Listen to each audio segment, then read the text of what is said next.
Assalamu alaikum and hi everybody. It's a pleasure to welcome you all to this series on Muslims for Health, Leaving No Kenyan Behind. Today, our episode will be on Ibadah-Friendly Hospitals and field experiences, sharing of field experiences. And for this episode, it's a pleasure to welcome my co-host, Dr. Abdullah Bajabir. And we also have two guest speakers who will be sharing their field experiences. And here we have Dr. Ifat Abdul Wahab, based in Nairobi, and Professor Salisu Ismail, who's joining us all the way from Nigeria. I hereby welcome everyone to say a few words. Welcome. Assalamu alaikum everyone. This is Dr. Abdullah Bajaber, the National Secretary for Kenya Association of Muslim Medical Professionals, and we're very passionate about the topic that we are going to discuss today, Islamization of health and Ibadah-friendly hospital concept. Glad to have you all on board. Thank you. Next. Assalamu alaikum wa rahmatullahi wa barakatuh. I am Dr. Ifat Abdul Wahab, a Kenyan-based doctor with a specialization in diabetes and currently pursuing my master's in psychiatry at the University of Nairobi. I'm also the co-founder of HS Health Center, a women-led community-rooted outpatient facility in Nairobi, which is committed to dignified and integrated healthcare. Basically, my interest is mental health, diabetes care, and integration of Islamic values into the modern medical practice. And HS Health Center emerged from the dream to create a faith-conscious and woman-friendly hospital that merges clinical excellence with spiritual dignity. Thank you. Thank you. Thank you. Assalamu alaikum wa rahmatullahi wa barakatuh. My name is Dr. Salis Ismail. I am the immediate past president of Islamic Medical Associations of Nigeria and currently the regional director in charge of West and Central Africa for the Federation of Islamic Medical Associations, FIMA. I am a cardiothoracic surgeon and associate professor with Federal University, Dutse, Nigeria. And actually, I have a very strong passion about the topic, or this topic, Ibadah-friendly hospital care. And of course, I, champion this project in Nigeria since 2016.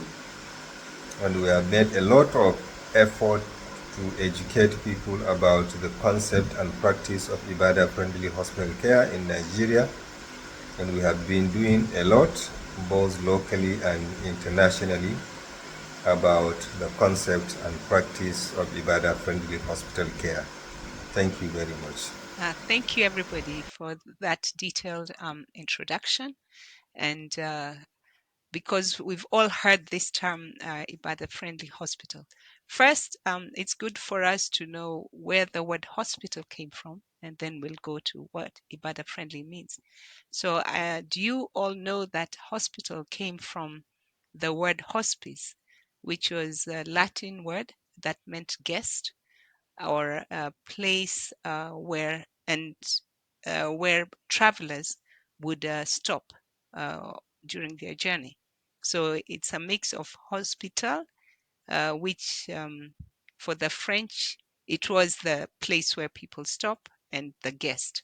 But then over time, it evolved and it became now just, instead of the guest disappeared and it now became the buildings where people get served. So can we first also learn what does this Ibadah friendly mean? Because as a Muslim, I know Ibadah means prayer. Please expound. Professor Salisu. The term Ibadah-Friendly Hospital Care is defined as a situation in the hospital where patients and patient relatives as well as healthcare workers can observe their religious duties according to the guidance of their religion. So the term Ibadah is an Arabic word which means to worship Allah or to worship the Creator.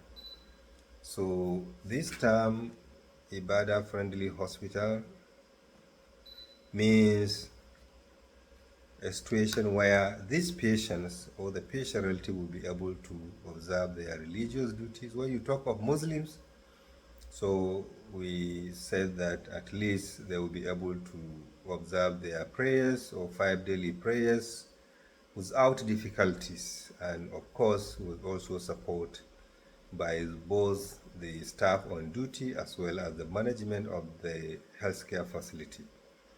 So this is actually the arbitrary definition of the term Ibadah-Friendly Hospital Care.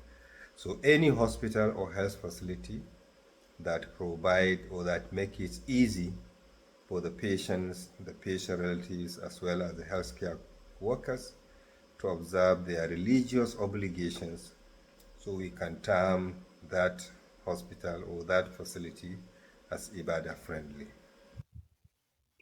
So if we have a hospital built right next to a masjid, or you have someone who sees a hospital and comes and builds a masjid next to it, isn't that enough to say now it's Ibadah friendly?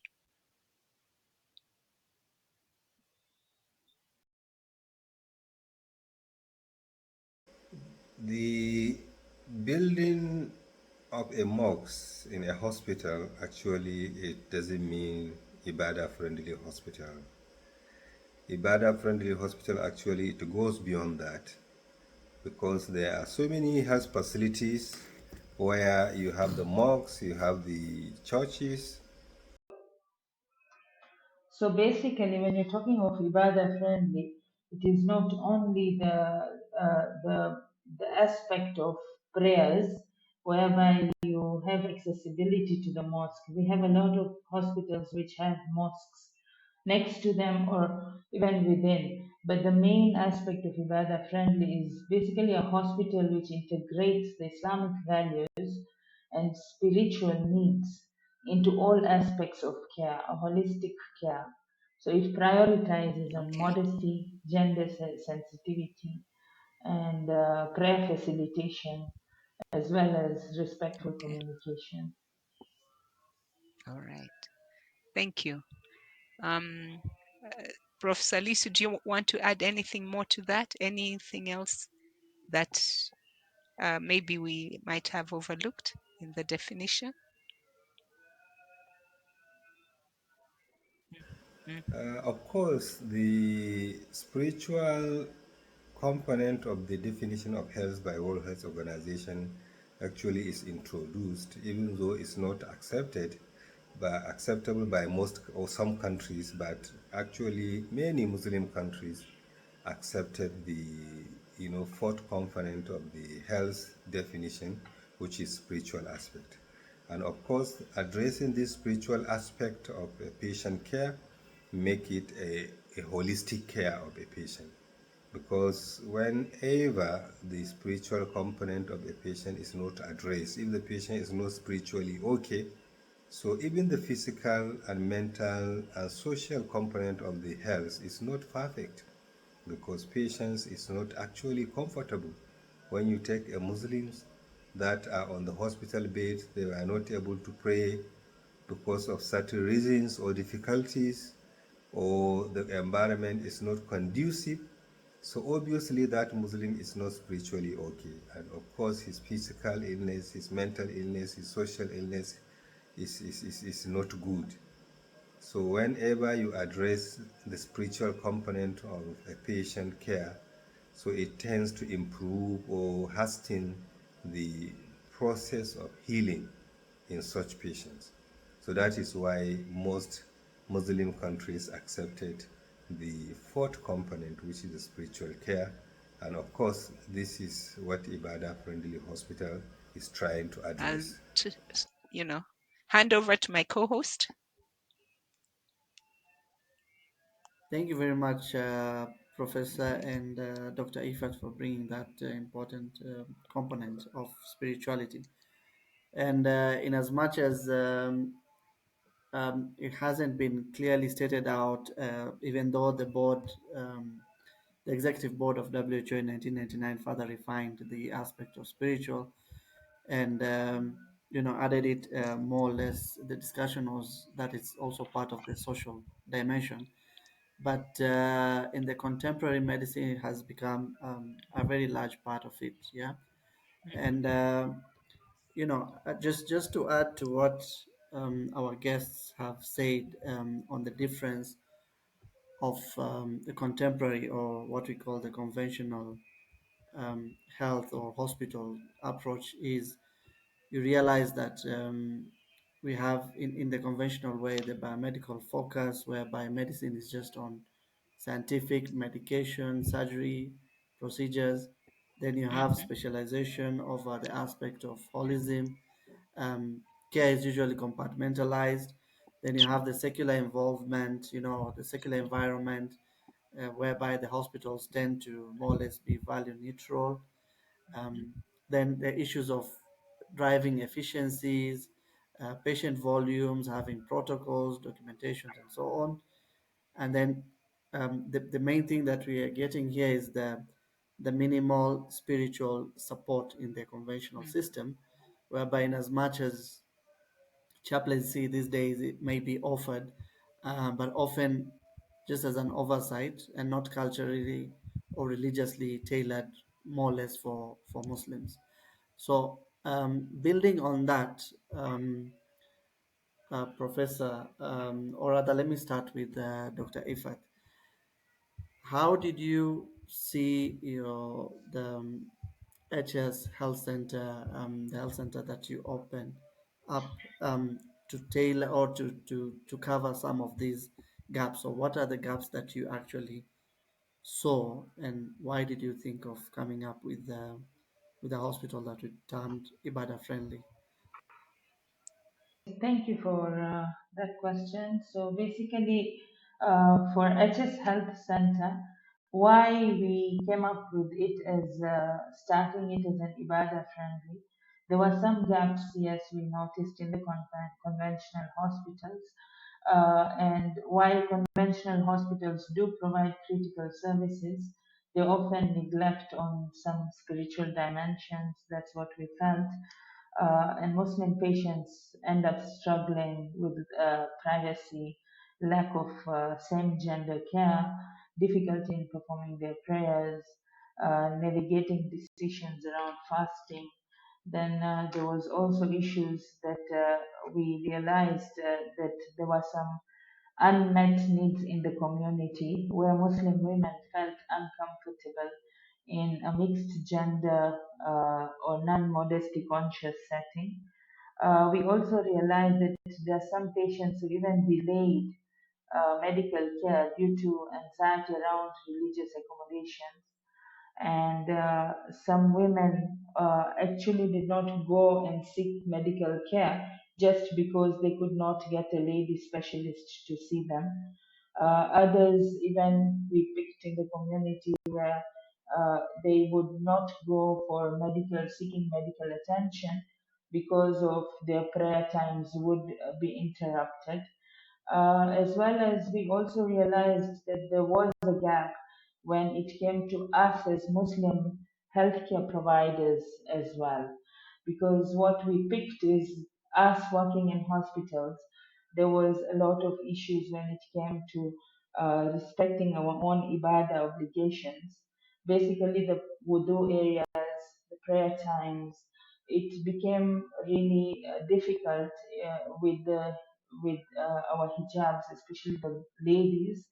So we realized we needed something where there was ibadah friendly, where that modesty would be recognized, as well as we are still providing the critical care services which are needed in the medical setting. Another thing that basically we wanted to do is there's this thing of halal diet and spiritual support as well.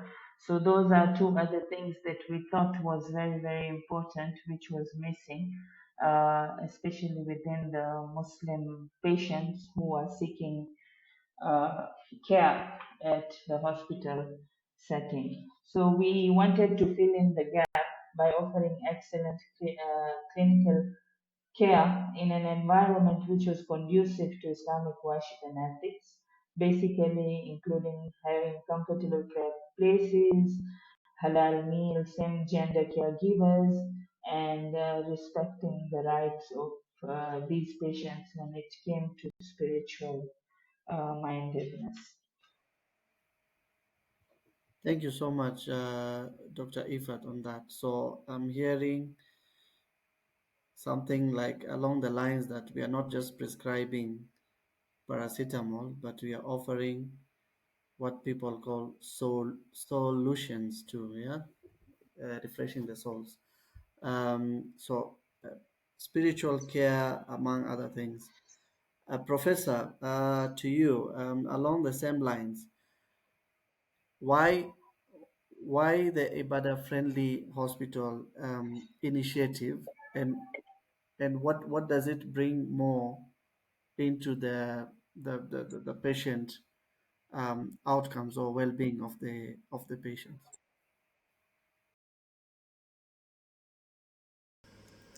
The main reasons why we embrace on this concept and practice of Ibadah-friendly hospital care is due to the fact that it was observed that majority of the Muslim patients, when they are on hospital beds, were not praying or were found not praying. You know, and even though these patients were actually praying before the ailments, but when they are on hospital beds, we found that majority or significant number of them are not praying. And when we found out, the major reasons are about three. One is the general ignorance from patients and the patient relatives.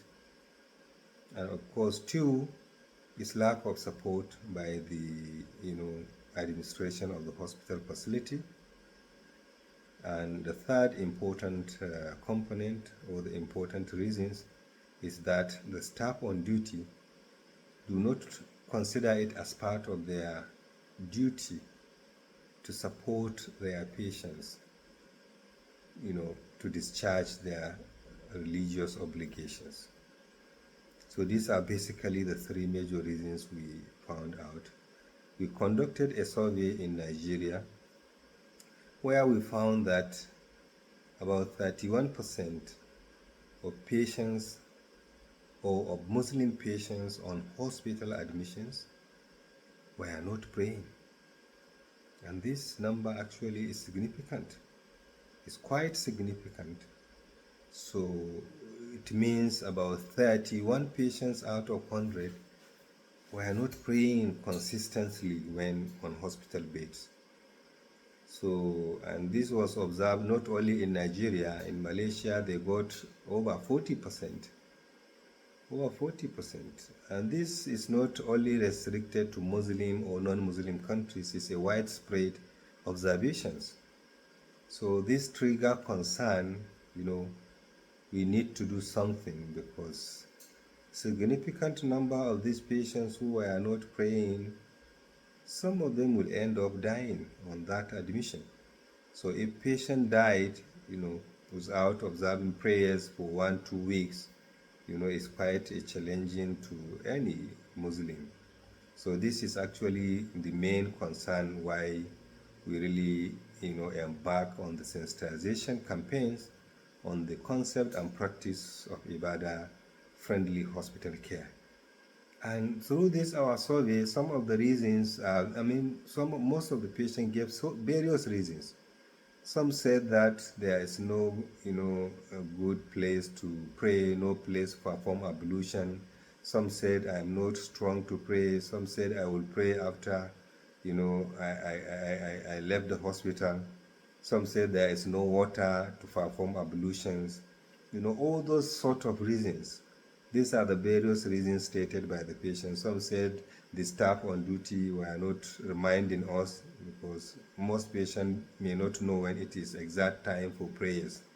So these are the various reasons. So we realize that we need to do a lot of work.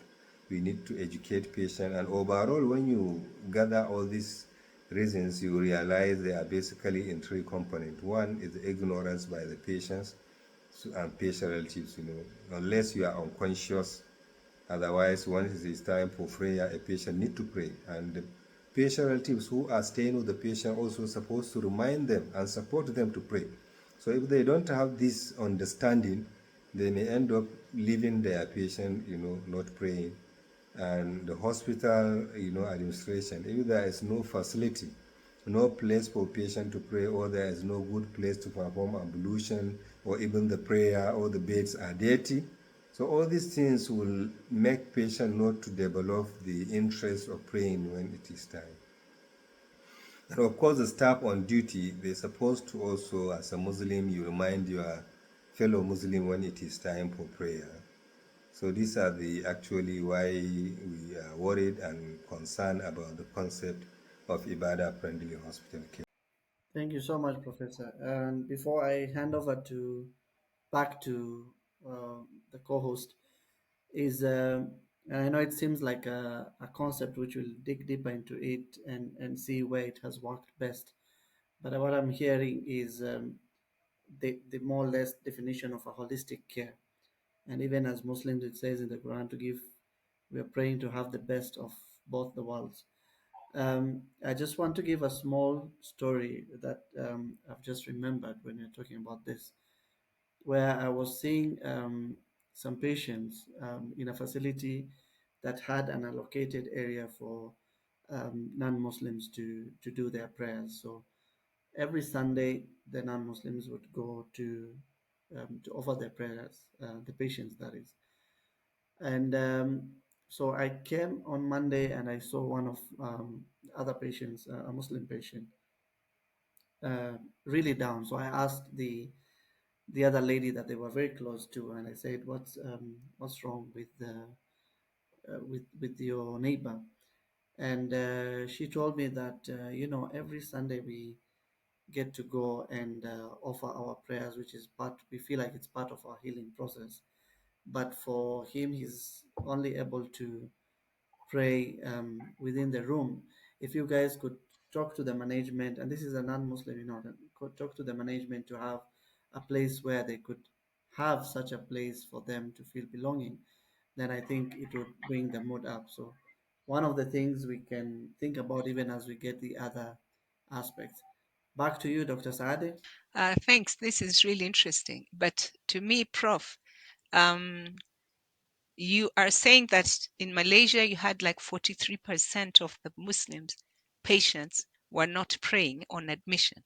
But do you know their practices prior to admission? Were they praying anyway? On admission of these patients into an Ibadah-friendly facility, do you, as part of your history, inquire about their religiosity? What are their religious practices? Do they pray 5 times a day? Do they fast? Do they all these things? Because maybe when you're admitting and you're asking them now, you're telling them or reminding them to pray, are they used to it? Is it something they've been doing? And so this is what I'm curious about. Actually, our findings do not correlate with their religiosity before the hospital admissions. Most of these patients actually they are praying. They pray when it is time, but finding themselves on hospital beds, so many at times they tend to become reluctant regarding prayers. So obviously, if they were not on the hospital bed, some of them will take care of their prayers perfectly and effectively. And like I said, most of them and some of their reasons why they don't pray, are basically categorized into three. Either ignorance from the patient or patient relatives, to know that they need to pray no matter the situation, unless the patient is completely unconscious. And also, patient need to pray whether the patient perform ablution or not, or they're supposed to be supported to perform ablution, whatever the situation. So if they know that, or their relatives are aware about that, they will always support them to, pray when it is time for prayers. And of course, the hospital administration, when they provide conducive environment. Yes, conducive environment. At least the patient will get somewhere to perform ablution when the patient can go around, or if the patient cannot walk around, the patient to be supported either by the relatives or the healthcare workers supporting the patient to pray. In some places, a patient's a space can be even carved within the ward so that the patient can walk around, can move there and pray. So this support by the hospital administration is quite important, and it makes it easy for patients to observe their prayers. And of course, the staff on duty also. The staff on duty also need to know, they need to support their patient, because it's part of the support they give their patient to hasten their recovery. Is very, very important, and also looking at it as spiritual component of the care is very vital. So these are basically the reasons why most of these patients do not pray when they are on hospital admission. Not because they were not praying before. They may be so, good, fair in their religion, but because of the circumstances they found themselves, they tend to, postpone prayers. So it is quite important actually to take note of this, and also for the Muslim healthcare workers, the hospital administrators, to know that they need to do more to support the concept of Ibadah-Friendly Hospital. And most of these patients will be happy if they found all their, spiritual needs is being addressed. Patient will be in the hospital, but they will be like in the home.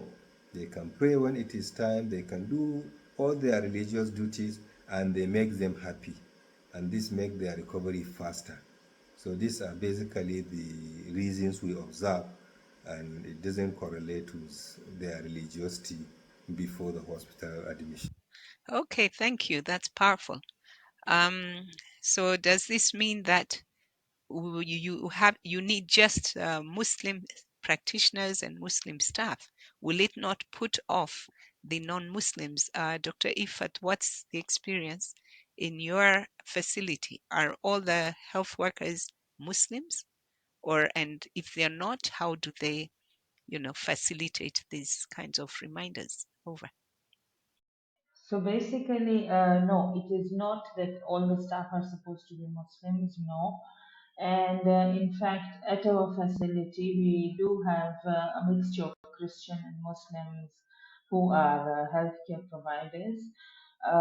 Yes, initially, because we have a modest uniform, so initially the adapting to that modest uniform was not very easy for the ones who are not Muslims, but they did find it comfortable and they took it positively.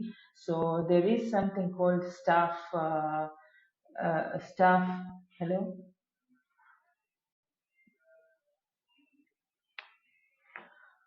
Okay. So basically, it's me. So basically, we do need to give trainings to this staff how to handle patients and how internal training even about themselves. So it does not become a problem.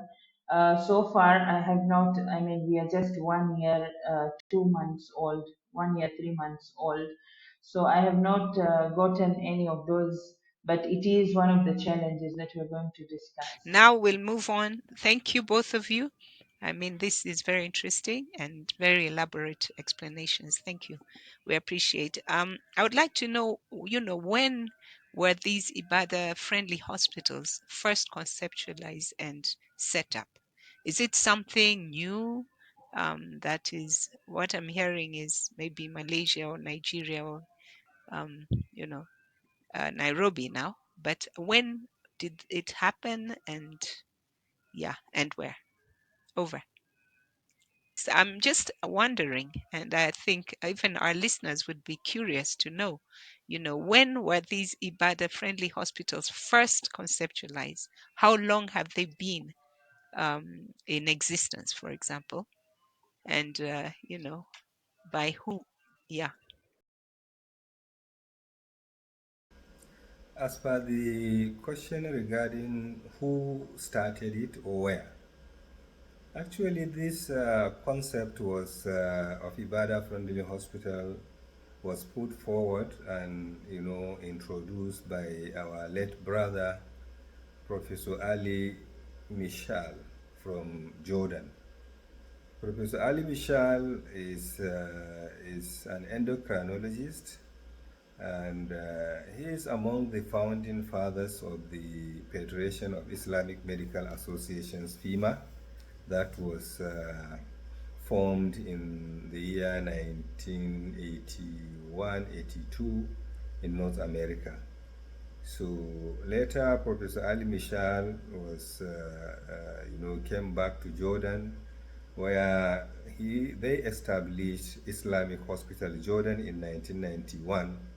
And of course, that is when the idea, or when they integrate the concept of Ibadah-friendly hospital care in the Islamic Hospital Jordan. And this was actually promoted gradually, and the concept was copied and practiced by so many countries like Malaysia, Pakistan, Indonesia, Nigeria, Kenya, Philippines, and so many other countries. Thank you, Professor Salisu, for that. I think I remember hearing the stories of the initial Ibadah Friendly Hospital initiatives and how very basic they started. Although I think we focused a little bit more on the prayer part, and as you said, it evolves more than the prayers, including all the other religious matters that are involved in providing healthcare to the Muslims. But I remember that upon spreading of these facilities, the basic things they had started with is things like additional of prayer spaces, and Qibla signs or where to face during prayers in hospitals, including Islamic chaplaincy, which is another aspect of the Ibadah friendly that I know, Prof. You had mentioned some time back, that it could just start with the spiritual awareness to the patients and also the caregivers, and then issues around halal food, gender sensitivity and modesty.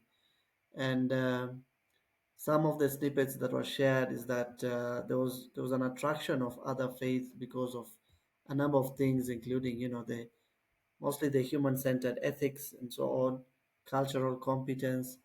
But these were mostly in places that were majority Muslims, if I might say. And so it would be good, to have hopefully in the near future when this speaks data from our side on how we are able to get feedback from the non-Muslim. And this brings me to my question of how we handle non-Muslims in the Ibadah-friendly hospital setup, Professor. And then we could get an example from Dr. Ifat as well. I think it is not difficult to handle the non-Muslims in this in the application or practice of Ibadah-friendly hospital, because the whole background, like we define the term Ibadah-friendly hospital, is to get an environment where people will be able to observe their religious duties. So each religion, provided they have guidelines, so they do respect other religions. So Islam always respect all other religions, and of course Christians are always also together with Muslims in all their endeavors. So when it comes to application of Ibadah-friendly hospital care, once we want to, reach the target, so every religion will be happy to practice their own religion. If a Christians found it easy to, observe their spiritual, duties, even when they are on the sick bed. So I'm sure, that will be quite happiest moment for anybody to make sure that his relationship with his creator is good. And what we said also, the hospital environment to be made conducive. So when you get a place where a Muslim will go and pray, and also a place where a Christian will go and pray, if they can move around, or a Muslim patient that needs prayers from their Muslim brothers and sisters to get it when they are on sick bed. So the same time, the Christians also, when they needed somebody from their religious belief to come and pray for them, to get such people around that can also pray for them. So this is a hallmark. So there is no any conflicts between different religions, and that is actually what brought about the concept of chaplaincy in the healthcare services. Because under the chaplaincy program, you have basically, you look at the major religions, basically the Islam and Christianity. So you have the Muslim chaplains and Christian chaplains, and they are all available to provide spiritual support for the patients on hospital beds. So it's quite easy actually to work together, and it's quite easy to handle, each person's belief. The only area that is important here is to make sure that while you are trying to help or assist your core fellow in your religion, either to pray for them or to help them to, observe their religious duties, so you should not be able to disturb others. So this is one area that is quite important. If you are going to pray for anybody on hospital beds, pray in such a way that you can pray for that person, and the people that are nearby will not get worried because you are disturbing them. So this is one area that is quite important to take care of. Otherwise, we can allow anybody to assist their own fellow in religion when they need their help. And like I said, that is actually what brought about the concept of chaplaincy in healthcare services. Yes, actually, hearing what Prof has said, this is very enlightening because it actually gives me more insight into when we change from an outpatient setup to an inpatient setup. And yeah, basically, I realized that there's a whole journey ahead. So for us, we have had this thing of a guiding principle from the Quran that there's no compulsion in religion. So Islam encourages justice, kindness, and respect for all, regardless of faith. So we do we train our staff about providing welcoming environment to every person who walks in. We are not going to say that Muslims are the ones who are given, even the thing of just a general greeting like welcome instead of saying assalamu alaikum or something like that. So they feel like at home, they feel welcomed, they feel they are in a place which is welcoming them. It does not. We are not going to look whether this is a Muslim or a Christian. I mean, that is what religion teaches us. Then we do, as Muslims, believe that we respect all beliefs. So, of course, when they need a place to pray, we offer a quiet room for prayers, and they should not feel like they're not comfortable. Coming to dress code and modesty as well. Like we have the non-Muslim staff, there are some who are not comfortable wearing the hijab, So we have not enforced any hijab on them as long as they are wearing the modest uniform. We have not told them it's a must to wear the hijab, that it is an ibadah friendly. We've left them comfortable. We do also look at the communication and consent. So it is very, very important also to be transparent in this setup. And as I said, yeah, building trust and staff training. So that is what we are trying to do to counter that part of the question. Thank you, Dr. Ifat. You know, I think our listeners will be wondering when you say modest and they look at you, yeah, can you, clarify what is this modest uniform or that at the staff at your hospital? Yes, yes, I can. Actually, uh, okay, so basically, we are going to share a video of HS Health Center, which will show basically the modest dressing, the uniform that the nurses we have designed for the nurses. So it's a loose uniform, not very excessively loose also, and not even something which is short. So it's a long top, knee length with a trouser, but we do not force any hijab for the non-Muslim staff. Okay, thank you.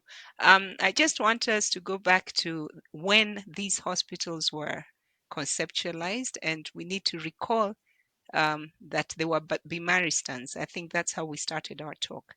That the former hospitals in the Islamic Golden Era were called Bimaristans, and these were as early as the 7th century, 12th century in Cairo, Damascus, Baghdad.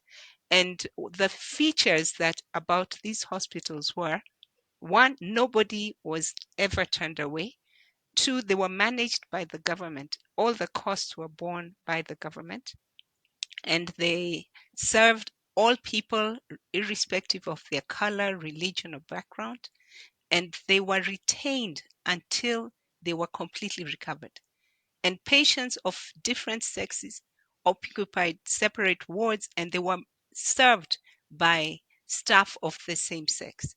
So male patients were managed by male nurses, doctors, and female patients by only female nurses, doctors, whatever. And so they had the adequate water and bathing facilities, and they would have an in-house pharmacy, library, lecture hall, mosque, and chapel as well for Christian patients. So all they had physicians, doctors of all faiths, and they all worked together for the well-being of their patients. All right, and every physician had to be certified, screened, and licensed. So, like, we had a hospital, I think it was in Baghdad, where they said even the way they were set up is that they didn't just build a hospital anywhere. They looked for where it was less likely to get somebody for the infection to spread. Like in Baghdad, they hung pieces of meat all over town. And where the meat rotted least, decomposed least, is where they said this is the right place to have a hospital. So, I mean, this is something fascinating.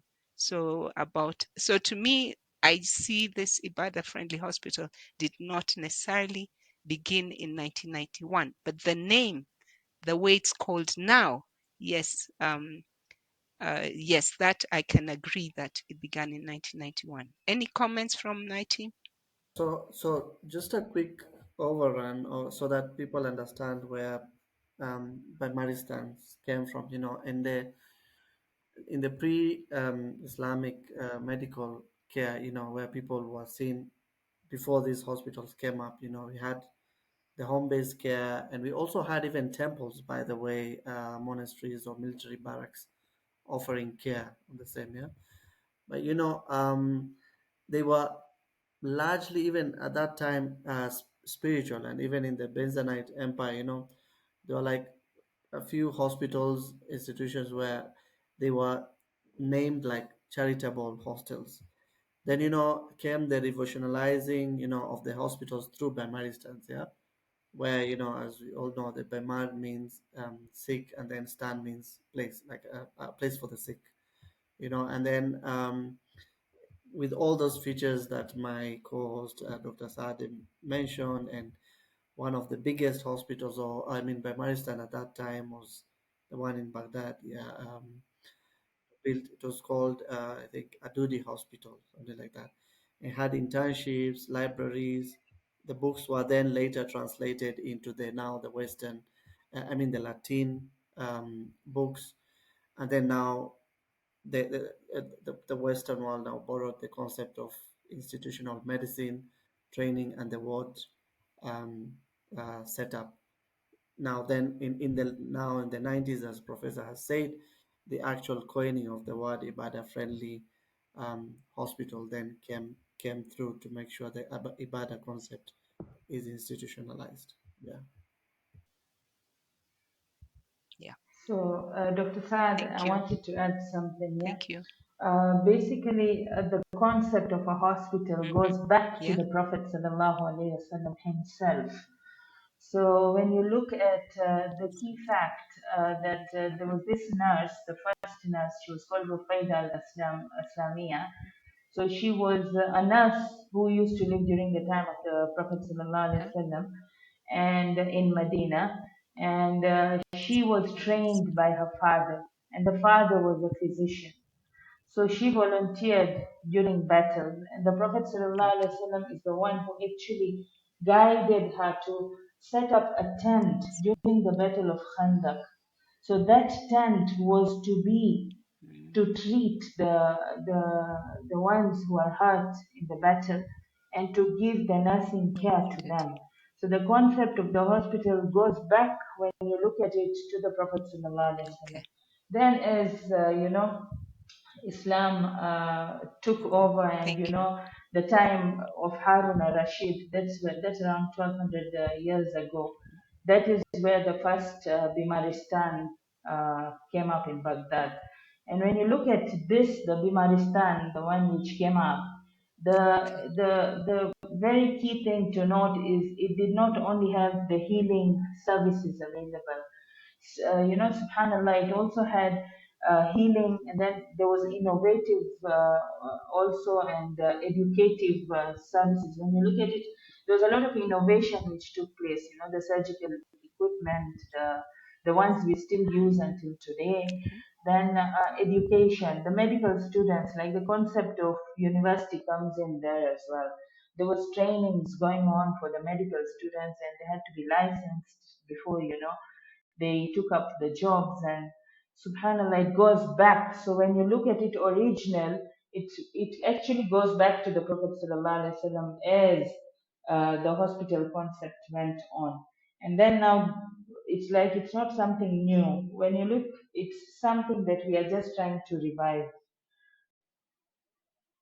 So very, very interesting topic, subhanallah. If you look at it, it's we cannot even separate medicine from Islam. It Mm. is one and whole. Religion. Yeah.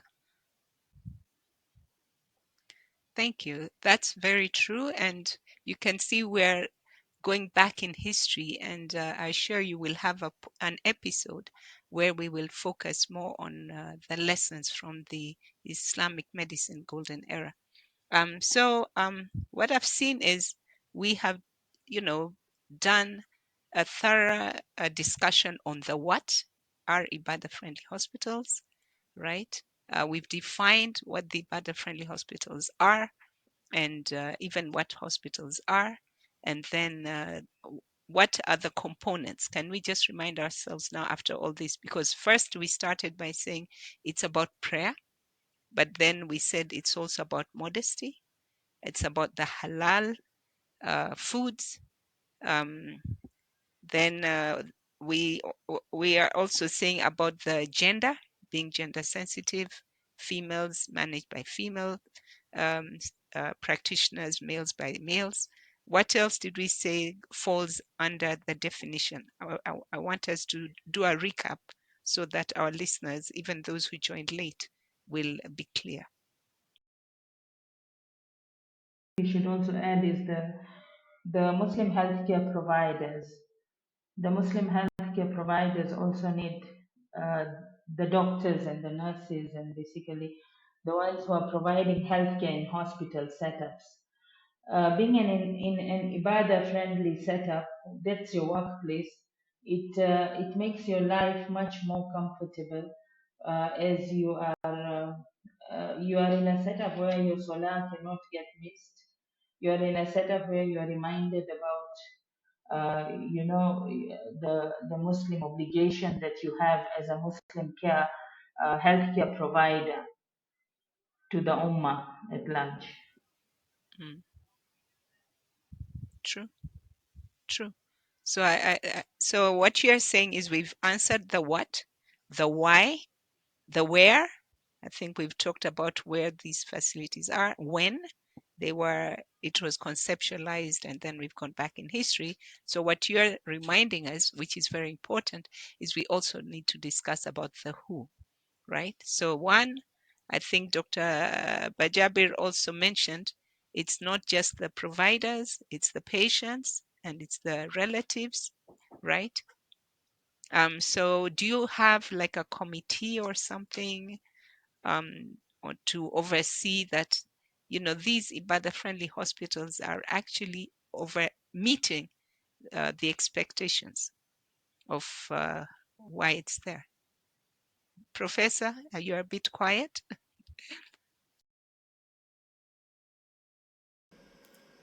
Before talking about who is going to, you know, practice the Ibadah friendly, or who is going to take off with this responsibility, I just wanted to add more about the contribution of the Muslims during the Islamic Golden Age, especially in the establishing of the healthcare facilities.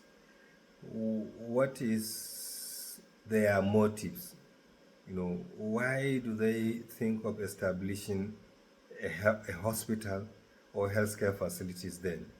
So we're able to extract about three major reasons why our Muslim, establish such facilities. One is to honor the Ummah, the children of Adam, because Allah has mentioned in the Holy Quran that وَلَقَدْ كَرَّمْنَا بَنِي Adam. Indeed, we have honored the children of Adam.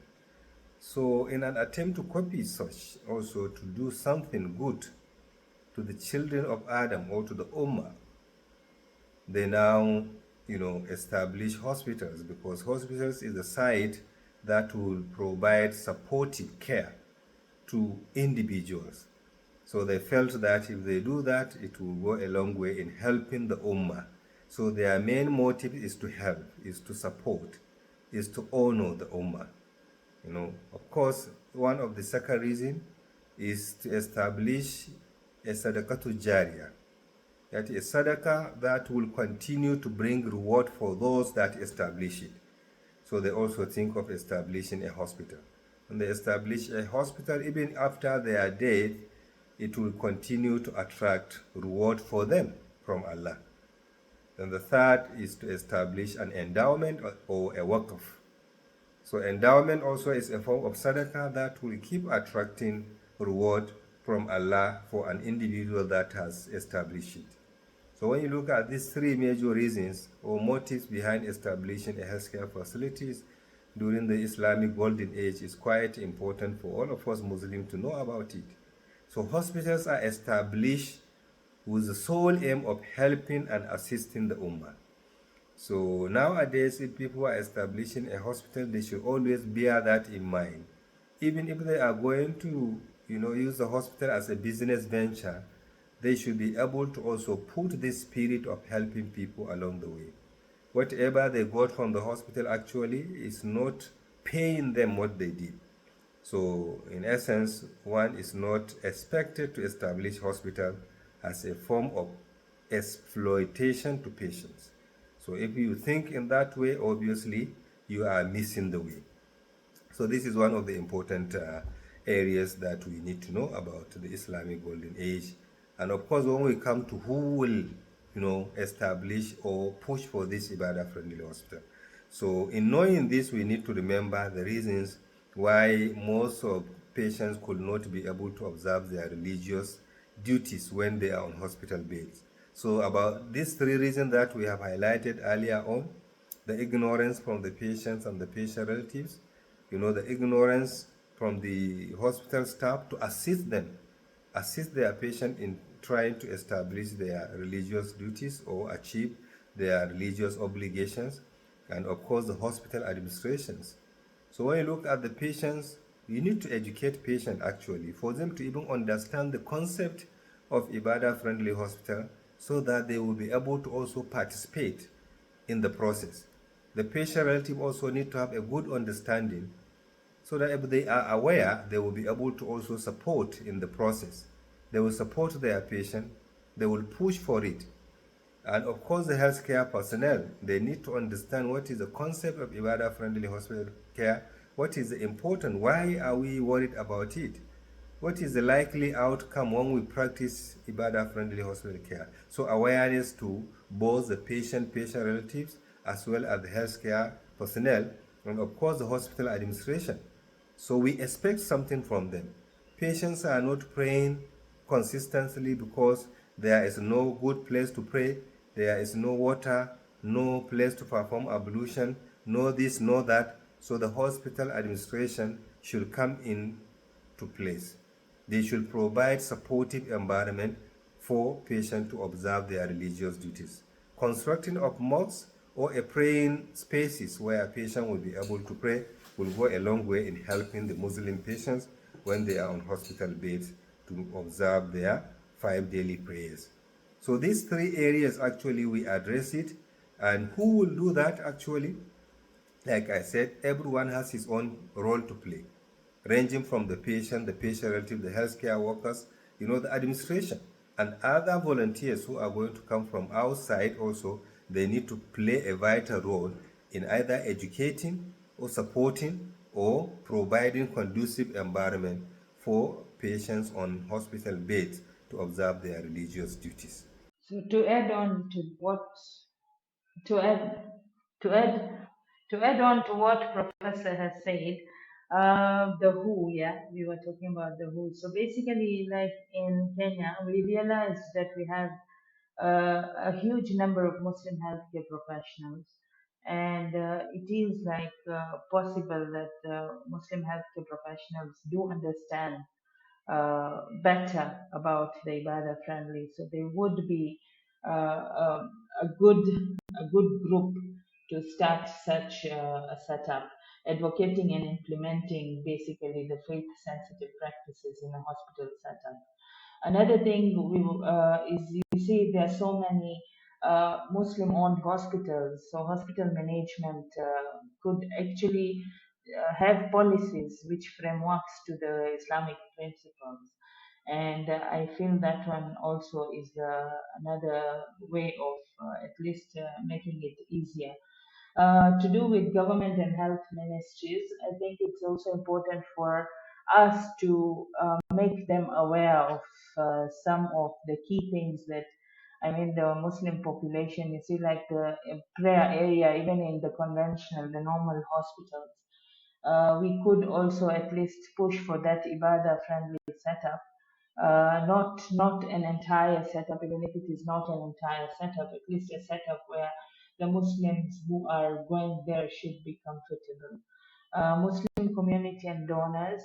So that's another one. So basically, in summary, I believe Ibadah Friendly Hospital is a shared duty. It's further kifaya, and it should involve the faith-driven health professionals, Islamic scholars, hospital leaderships, and supportive governments with the community, the Muslim community at large. So it's not a job of one person.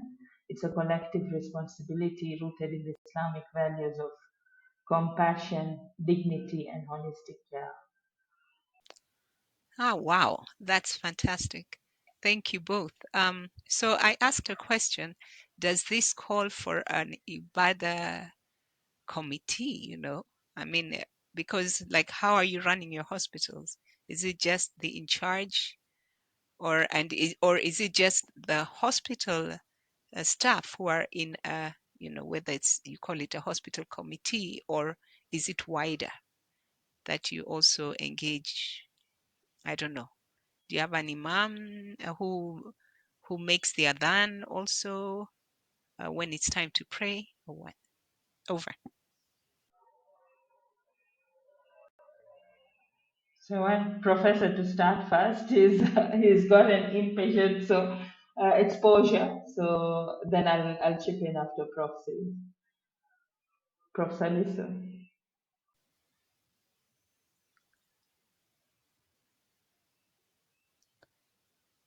You got my question, right, Prof? That are, who's in charge of running and making sure this hospital fulfills that mandate of Ibadah friendly? Is it just the facility in charge with some representation from the departments, or do you have external people also participating, like maybe the imam who's doing the adhan, and maybe do you have chaplains coming in from outside? Do you have, you know, please expound. So for actual implementation of this concept of Ibadah-friendly hospital care, that depends on the types of facility. Like I highlighted previously, the facility can either be a public or private. So when you have a public facility, one need to do a lot. You need to do a lot of advocacy to the management, a lot of awareness campaigns to the healthcare workers, to the patient relatives, before you achieve some form of success. You need to do a lot so that you encourage the management to establish, ground conducive environment for patient to pray. Once you get in some hospital, they have chaplaincy program. So you need to have especially the Muslim and Christian chaplains that will go around and assist patients when they needed their help. And of course, for private facilities, it's slightly different.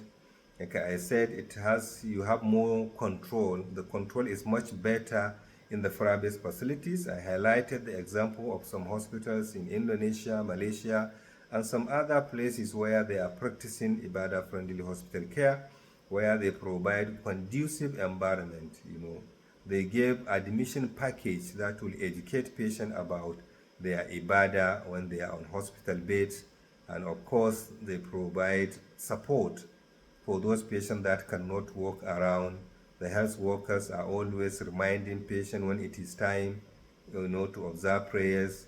In some hospitals, they even have speakers where they, you know, teach them about, prayers and other form of, religious obligations, and of course making azan to remind them when it is time. So all those things are quite available and is easy to control in a private facility. But while the public and private are doing their best, the external volunteers also need to contribute. They need to visit the hospitals, they need to put on their own part in educating patients and patient relatives and even the healthcare workers what they need to do. All this we are trying to address the spiritual need of a patient, and if addressed, that will really hasten the physical, mental, and social recovery of all our patients. All right. Thank you, Prof. I think we are approaching towards the end. I think we have like 5-10 minutes. But this is fascinating, and I want to assure the listeners that this is not the end of this conversation. All right, that we shall have a follow-up episode. You can see where we shall discuss what are the key achievements, what are the successes, the lessons learned, and the challenges. Because you could hear that Professor was already going into some of these challenges, which we need to deliberate more deeply. Let me pass over to Dr. Bajaber. Do you want to do a recap, or are there any uh, burning questions you want to pose before we close? Thank you so much. I think just a quick recap. Of course, I'd be very delighted to see my discharge summary with a dua on it, or to see um, the door or the entrance to HS facility in Park Road changed, visiting hours 3 to 5, rather changed to visiting hours after Asr with some chai and you know mandas or something. But yeah, there's more to this Ibadah-Friendly Hospital initiative, as Professor has alluded. So we've discussed what it is, and although we didn't dive deeper into the misconceptions which can come as part of the challenges later. Um, we've understood what the Ibadah Friendly Hospital initiatives are, why it was thought of in the initial places, um, and what are some of the success stories in the places that Professor has mentioned, and how, step by step it was carried out, what was the impact, and hopefully now we'll go in deeper into the success stories um, and challenges that were faced in these facilities that have established the Ibadah Friendly Hospital initiative. So, before, yeah, yeah. No, I was saying before we close, it'd be good to mention that in our setup in Kenya, I know that our current minister is very big on the spirituality in health, and I remember recently he mentioned that the issue of chaplaincy should be very big on our agenda. So, Dr. Saade, this is the right time, and thank you for picking this up to address this issue. Thank you. Back to you. Thank you. I think the chaplaincy we will dwell in the next episode because there are important lessons we can learn from what's happening at Kenyatta Hospital. What are parting shots from this, everybody? For me, I think it means that Ibadah-friendly hospitals is something that, it can work, it's feasible in Kenya. And because now we just have it in one site um, in at Dr. Ifat's hospital, but to me, it's not just there. I think we do have it Ibadah-friendly components, different places. Um, but we'll talk more later. But to me, is the biggest lesson is it's feasible. It's not just for Muslims, and everybody should support it. What are the other? Let's go round. Who has a parting shot, please?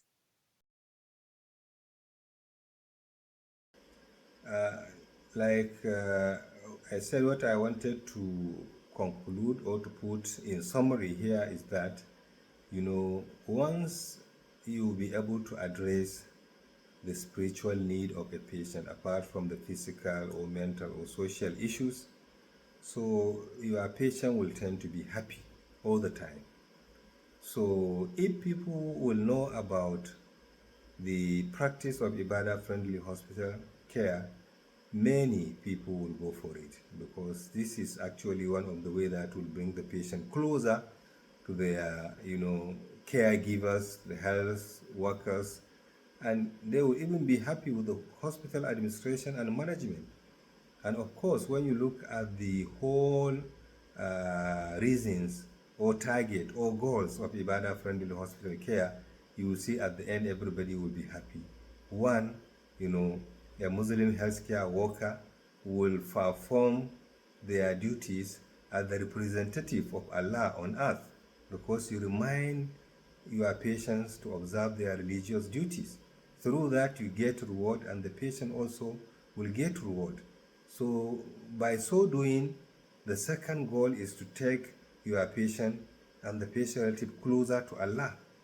You know, once you do that, you are bringing your patient closer to their Creator, and they will be happy. At the end, if this patient is going to die, the patient will die peacefully, and the relatives will quite be happy with your service. So Ibadah friendly hospital care, actually is a way of bringing the holistic care in one package. Yes, once you want to provide holistic care to a particular patient, please imbibe the concept and practice of Ibadah-friendly hospital care. At the end, you will be happy, your patient will be happy, the patient relative will be happy, even the hospital administration and management will be happy. So I hope we'll be able to really understand the concept and the practice of Ibadah-friendly Yeah, hospital so care. basically, we realize that the Ibadah-Friendly Hospital is not only about religion, it's basically restoring dignity in care of the patients. It represents the belief that spiritual peace enhances physical healing as well. So, from our experience in Nairobi, we are just around 1 year, 3 months old, and it of course has its challenges, which we'll discuss later. And it is something which is actually possible. I believe very strongly that it is possible, it is practical, and it can be a powerful way of helping our patients regain their health care. So, yeah, basically, I believe even the normal other hospitals can adapt the model. Uh, it doesn't necessarily have to mean the entire model, but of course parts of it here and there to at least make it easier for the patients and comfortable for the patients when they're coming to achieve the health care. So that is basically what I believe, and I would want to share the video for HS Health Center. At least you can realize that we are trying and we have started working on this concept, and inshallah looking forward to one day having a fully fledged hospital, Ibadah friendly hospital with an inpatient care, theater, ICU, everything that we need. And eventually, inshallah, looking forward also to a medical school. I mean, if the Bimaristan had all the three, why should we not adapt? I feel like it is a possibility.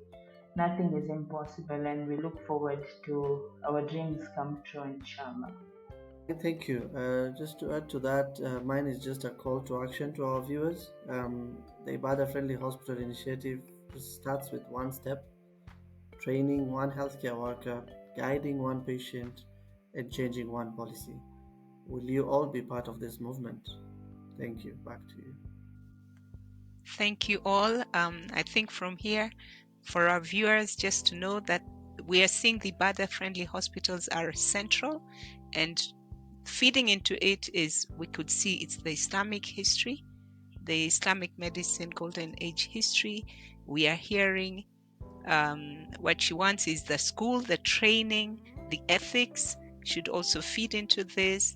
To me, what else should feed into this? Because it's a series that we have. There's the Sharia compliance. I hope you won't start fearing about Islamophobia, but it's broader, and it's one of the sessions that we shall also discuss. And the community engagement, I think from here it came out loud and clear that for this Ibadah-friendly hospital to work, the community must be engaged. And please join us in the next session where we will go more into the successes, as I said, and the lessons, how to measure the performance in order for us to appreciate the so what of this. But we've really enjoyed having our guest speakers and my co-host, and I thank you all, and please stay tuned until the next episode. Thank you.